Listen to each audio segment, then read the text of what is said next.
अस्सलाम वालेकुम। बहुत बहुत मुबारकबाद डॉक्टर अब्दुल्ला फैसल साहब, अतीउल्लाह साहब, साहब आलम साहब, बशीर आलम साहब, स्टेज पर तशरीफ फरमा बड़े भाई शरीफ खान साहब, आफ्ताब आलम साहब। मैं इन सब की तवज्जो चाहता हूँ और चार मिसरों से अपनी बात शुरू करता हूँ। तीन नाम ऐसे हैं जिनके साथ राम का नाम जुड़ा है, लेकिन उन्होंने उस नाम को कलंकित कर दिया है। मैं यहीं से देखता हूँ आप कहाँ तक सुनेंगे। मंदिरों को भी कर दिया बदनाम, इनको साधु न कहिए रंग है ये। क्या बात। मंदिरों को भी कर दिया बदनाम, इनको साधु न कहिए रंग है ये। रामपाल आसाराम राम रहीम, रामपाल आसाराम राम रहीम। राम के नाम पे कलंक है ये, राम के नाम पे कलंक है ये। स्टेज पर शमीम भाई तशरीफ रखते हैं, उनकी शख्सियत किसी तारुफ का मुहताज नहीं। मैं चार मिसरे पढ़ता हूँ। जिसे न खौफ किसी का हो ना कोई डर हो। शमीम भाई आप जो जिसे न खौफ किसी का हो ना कोई डर हो। वफा खुलूस मोहब्बत का एक सागर हो। वफा खुलूस मोहब्बत का एक सागर हो। हर एक दिल की तमन्ना है अब यही साहिल। हर एक दिल की तमन्ना है अब यही साहिल। शमीम खान के जैसा शमीम खान के जैसा हमारा रहबर हो। बहुत शुक्रिया दोस्तों। जब ये कहा जाता है कि 2021 तक इस्लाम को हिंदुस्तान से मिटा दिया जाएगा, तो ये फर्ज बनता है एक मुसलमान होने के नाते, एक पढ़ा लिखा होने के नाते ये फर्ज बनता है कि हम उसका जवाब दें। मैं चार मिसरे पढ़ता हूँ और आपको दुआएं मांगता हूँ। जी भाई। कभी पर्वत हवाओं से हिलाया जा नहीं सकता, समंदर को कभी भी कर सुखाया जा नहीं सकता। कभी पर्वत हवाओं से हिलाया जा नहीं सकता, समंदर को कभी पी कर सुखाया जा नहीं सकता।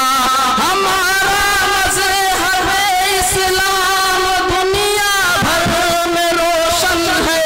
हमारा मज़हब इस्लाम दुनिया भर में रोशन है।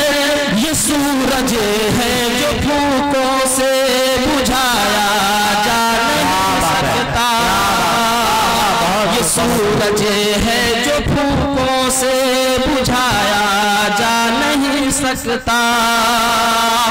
स्टेज पर मेरे बड़े भाई फैसल खान साहब तशरीफ रखते हैं और तमाम सियासी हस्तियां मौजूद हैं। आसफा का कांड होता है, उसके बाद साहब विदेश के दौरे पर निकल जाते हैं। एक और कांड होता है, एक और हादसा पेश आता है। एक स्कूल वाहन जो ट्रेन से टकराती है, कुशीनगर का वाकया। तो एक साहब उस पर क्या टिप्पणी देते हैं। उन मरे हुए बच्चों के वालिदैन जब वहां रोते हैं तो उनसे कहते हैं मेरे सामने नौटंकी मना करो, मेरे सामने नौटंकी मत करो। मैं बड़ी देर तक सोचता रहा कि आखिर ये लोग इस तरह से क्यों कर रहे हैं। शमीम भाई मेरे समझ में जो बात आई वो ये आई कि शायद ये लोग बे औलाद हैं। अगर इनके पास कोई औलाद होती थी वो दर्द समझते। मैं चार मिसरे पढ़ता हूँ और आप सबकी तारीफ चाहता हूँ। इन्हें मालूम क्या अपनों के खो जाने का गम क्या है। ध्यान में रखिएगा यूपी वाले को और गुजरात वाले को। इन्हें मालूम क्या अपनों के खो जाने का गम क्या है। जो बे औलाद हैं औलाद का वो दर्द क्या जाने। जो बे औलाद हैं औलाद का वो दर्द क्या जाने। जराइम बढ़े रहे हैं कि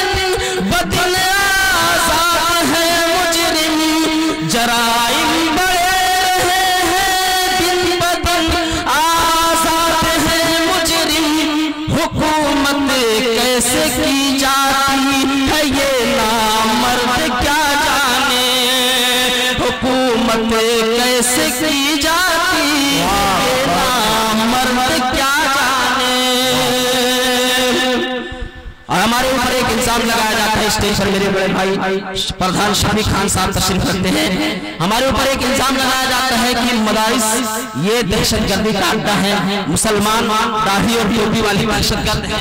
मैं 4 मिसरे पढ़ता हूँ, ये मेरे शेर अल्हम्दुलिल्लाह जहाँ जहाँ पढ़ा बहुत पसंद किया गया। मैं 4 मिसरे पढ़ता हूँ। आफ्ताब भाई, जो मुमताज भाई अरशद खान साहब जी जी। जो है अल्लाह वाला बेनमाजी हो नहीं सकता, जो है अल्लाह वाला बेनमाजी हो नहीं सकता, नमाजी आदमी हरगिज़ फसादी हो नहीं सकता। आखिरी चौथे मिसरे पर आपको दुआएं चाहता हूँ। जो है अल्लाह वाला बेनमाजी हो नहीं सकता, नमाजी आदमी हरगिज़ फसादी हो नहीं सकता।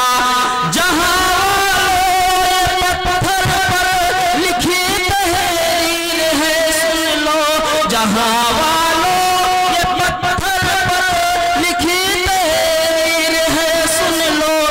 मुसलमान कोई भी आतंकवादी हो नहीं सकता।